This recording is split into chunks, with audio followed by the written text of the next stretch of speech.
Samantala, susubukan naman ng isang Filipino singer na pumatok sa Thailand at Europe na si DK Valdez na magkaroon ng singing career sa bansa sa pamamagitan ng isang record album.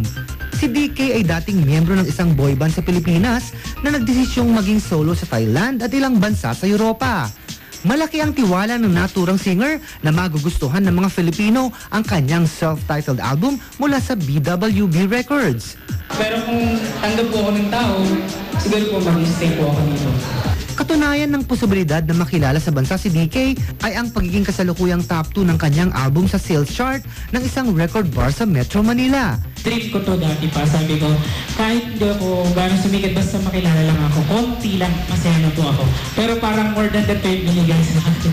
Kasi yung sales ng album. Ni-revive ni DK ang kanta ni Tony Gonzaga na akalain ko ba na komposisyon ng kanyang album producer na si Boy Christopher at ang My Love Will See You Through na kanta ni Marco Sison. Ajes Carion para sa UNTV News Worldwide at ito ang balita.